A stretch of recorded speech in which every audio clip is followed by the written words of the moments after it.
The key to change, growth, or elevation is being tired of being tired, like really being sick of yourself. And quite frankly, some years ago, and some days even now, I am just over me. Me and my limiting beliefs, some of my procrastinating ways.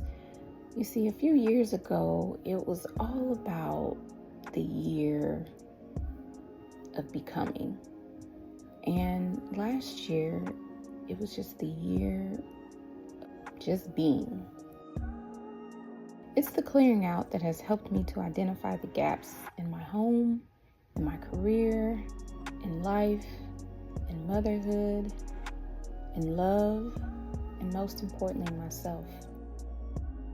At the age of 5, my mom packed up and moved us to Fresno, California. But my mom made sure to keep me active.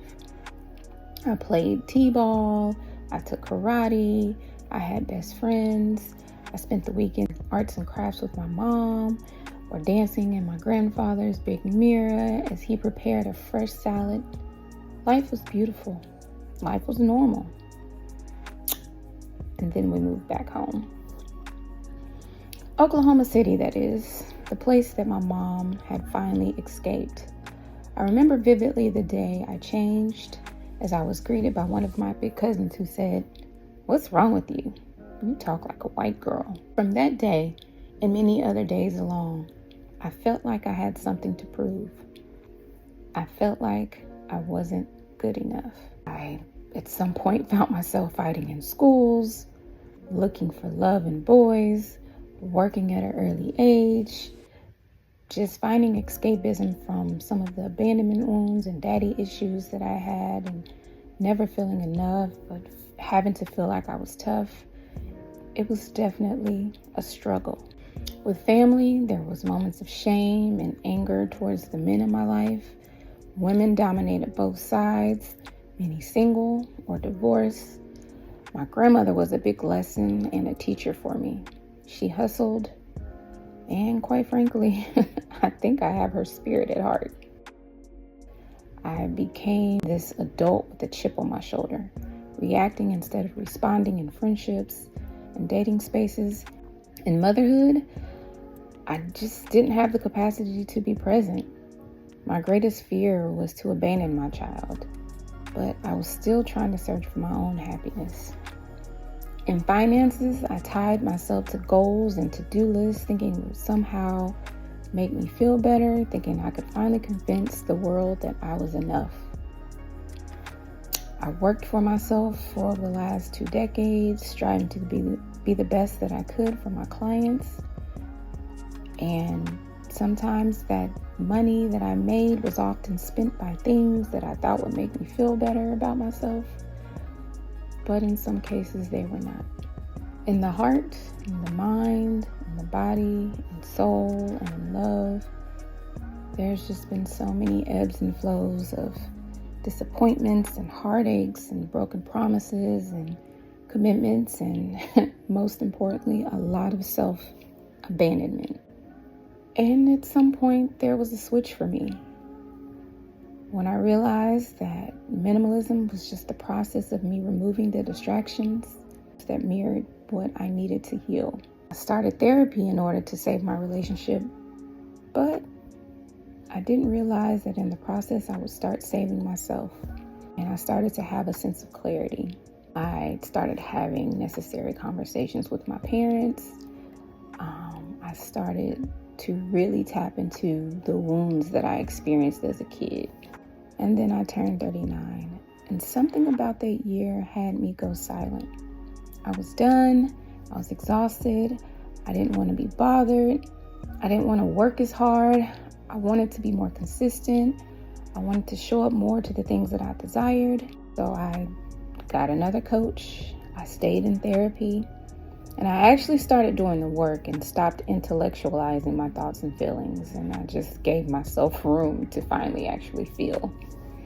I started to mind my business. I said yes to Bali. I said more yes to self-love.